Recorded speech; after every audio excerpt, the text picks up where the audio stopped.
Rộng nguồn.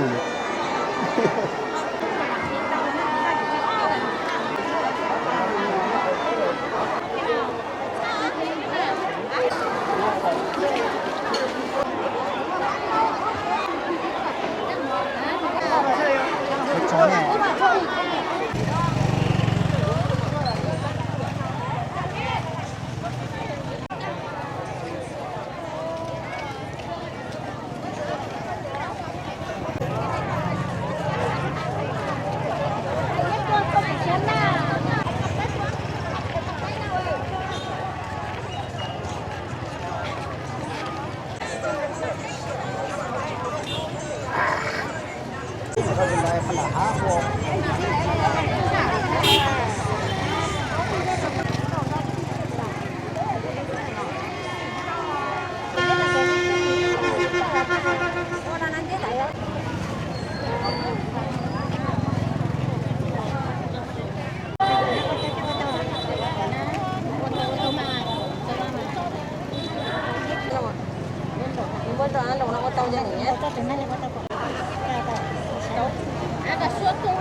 Qua để chơi rồi làm à.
Chuẩn bị ở đây rồi. Cái gì nè?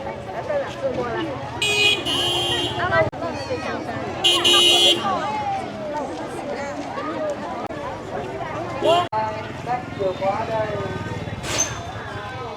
Trung tâm ứng dụng công nghệ mới dẻo bằng lái xe, khóa tủ, khóa xe máy, khóa ô tô, có các đường các Kem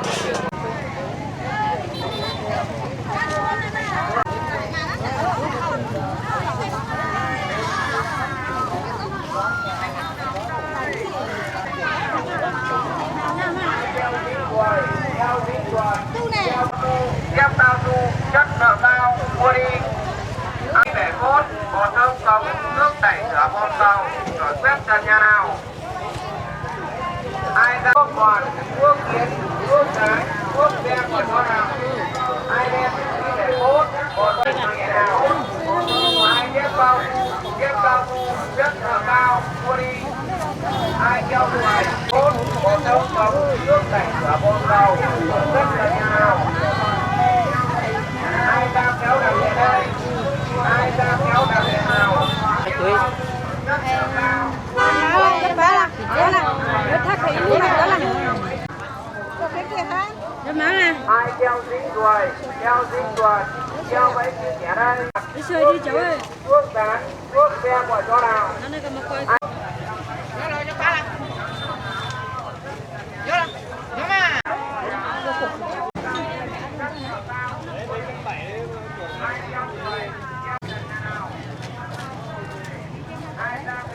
Cái mở hồi cái chi số con đó.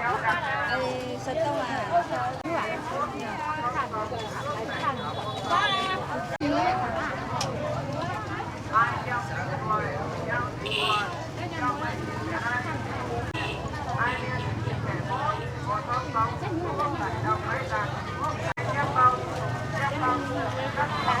Nó quá đâu.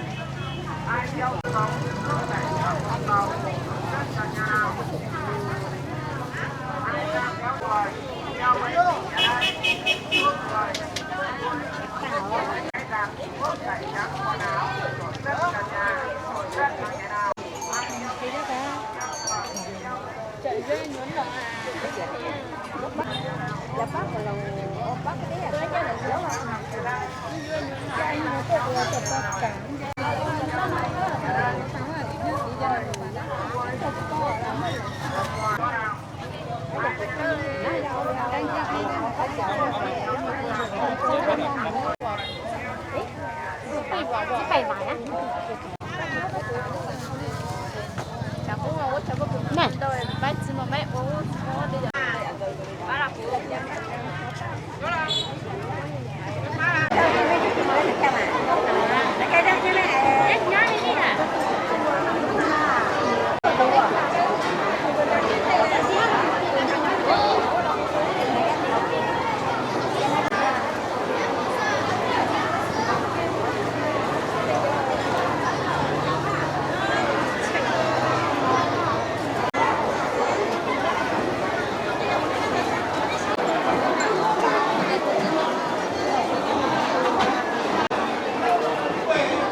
Vậy rồi.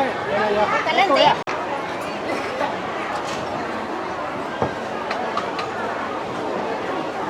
chỉ là tưởng con chỉ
开会嘞。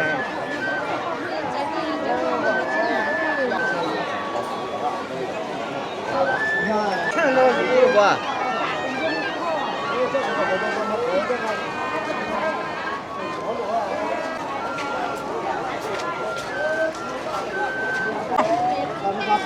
我要加那个鹅掌，这条大。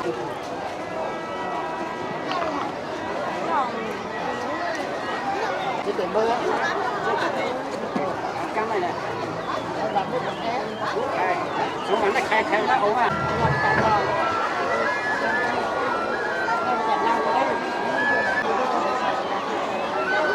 Rồi sao ra sạc không ngọt, đây là sao mà ta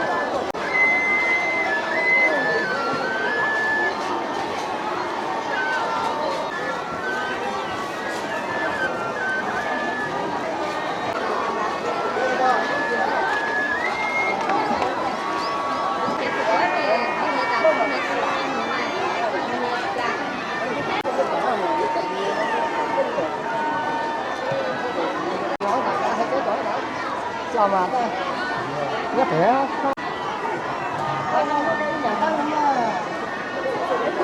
rộng nguồn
这人家给人了，给你嘛。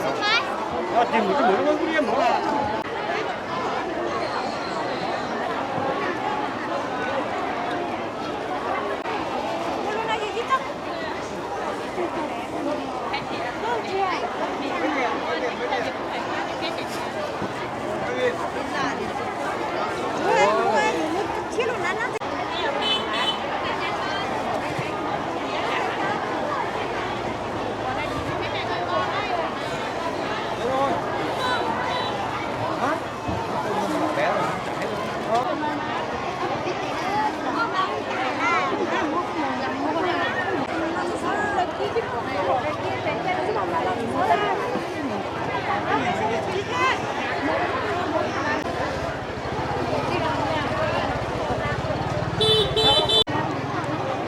我那是么的，我没进领走啊。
干了我们生意过呢，绝对那个咱地里。我看了嘛，他生哦，生嘛不就光了？你看，我到了完了，这个哪里没透的？人家看今天那就做啊，那是我们人你看着吧，能够一下这么多的，你干嘛？我手机啊，用在那台，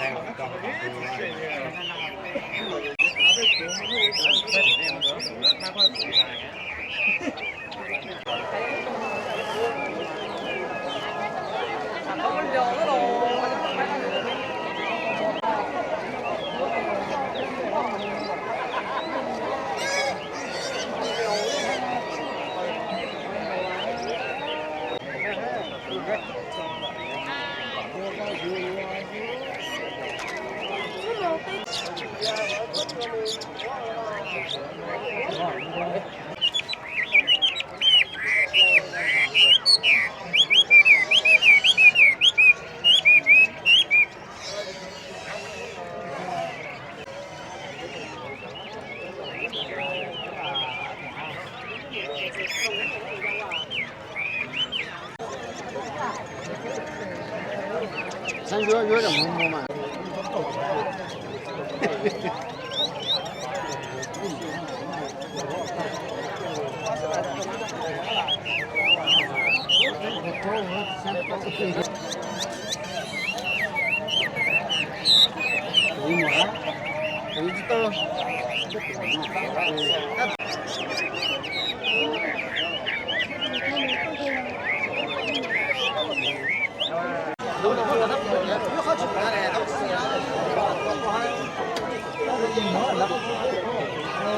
cái này mang về chắc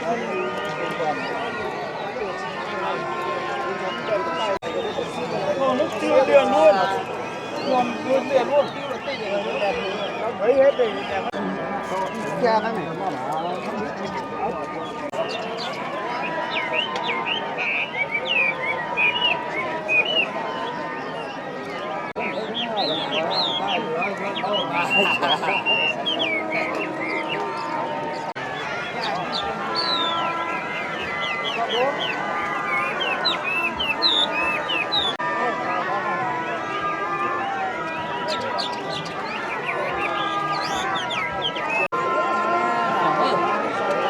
phong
Đi mua con nặng